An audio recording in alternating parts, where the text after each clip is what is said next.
आज चाहिँ म मसला आलुको रेसिपी लिएर आएको छु। यहाँ मैले मसिनो मसिनो आलु उसिनेर तयार गरेको छु। अब यसलाई म बोक्रा तास्छु।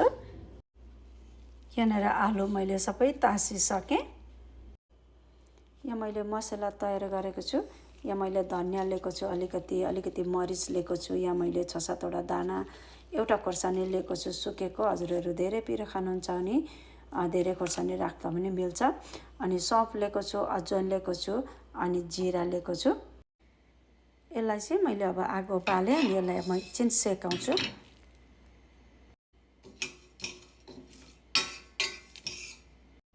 मसला यतिको रातो भए पछाडि यो तयारी भयो। अब चाहिँ यसलाई ओख्लीमा राखेर अनि पिस्नुपर्छ।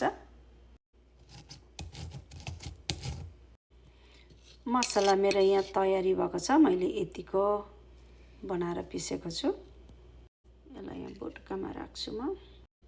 यहाँ मैले अलिकति तोरी पनि पिसेर तयार गरेको थिएँ। यसलाई पनि म यही मसलामा राखिदिएँ।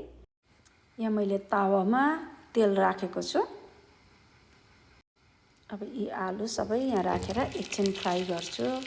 हजुरहरूलाई मजाले तेलमै तार्न मन छ भने पनि मजाले तेलमा राखेर तार्दा पनि हुन्छ। मलाई चाहिँ अलिक कम्ती नै तेल मन परेको हुनाले यसो गरेको हो। नभए एयर फ्रायरमा राखेर फ्राई गर्दा पनि हुन्छ है।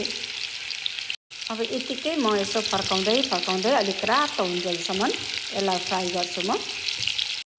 ल यो आलु फ्राई भइसक्यो मेरो लागि चाहिँ। मैले चाहिँ यतिको रातो बनाएको छु यसरी।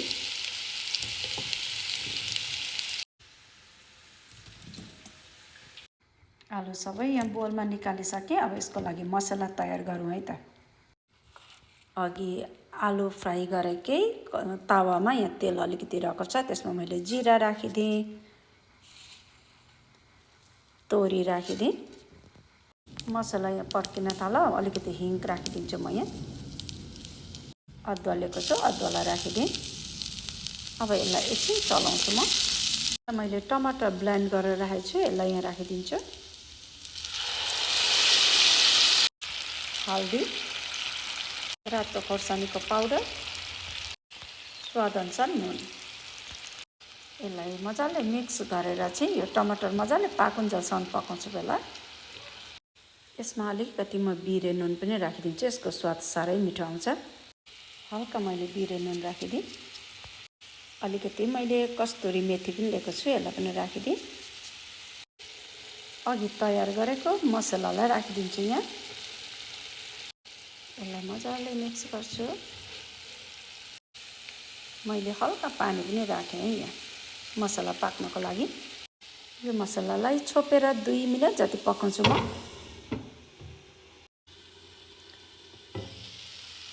यो मसला पाकेको 2 मिनट भयो। राम्रो देखिएको छ, मजाले पाकेको छ, बास्ना साह्रै मजाले आएको छ। अब यो स्टेजमा चाहिँ म अलिकति चाट मसला राखिदिन्छु। अब चाहिँ अघि फ्राई गरेको आलु राखिदिएँ। यसलाई मजाले एकचोटि मिक्स गरिदिन्छु। मसला मैले मजाले मिक्स गरिसकेँ। अब यसलाई छोपेर 1-2 मिनट जस्तो पकाउँछु ताकि मसला यो आलुभित्र मजाले पसोस् भनेर। 2 मिनट भयो मैले यसलाई पकाएको। हेरौँ त अब। वाउ, यसरी बनाएको आलु चाहिँ एकचोटि बनाएर खानुभयो हजुरहरूले भने यसलाई बारम्बार बनाएर खाइराख्नुहुन्छ। त्यस्तो मिठो हुन्छ है यो आलु। यो तयारी भयो। मैले अलिकति धनियाँ पत्ता लिएको छु, धनियाँ पत्ता राखिदिन्छु। फेरि यसलाई मिक्स गरौँ है त। हेर्नु न कति खाउँ जस्तो भयो। अब यसलाई सर्भ गरौँ है त। मैले चाहिँ यहाँ यसरी सर्भ गर्न राखेँ। यो खानासँग खाँदा पनि हुन्छ, रोटीसँग खाँदा पनि हुन्छ, त्यसै खाँदा पनि हुन्छ। मलाई चाहिँ त्यसै नै यतिकै मनपर्छ। हजुरहरू पनि अवश्य बनाएर खानु होला। Thank you for watching.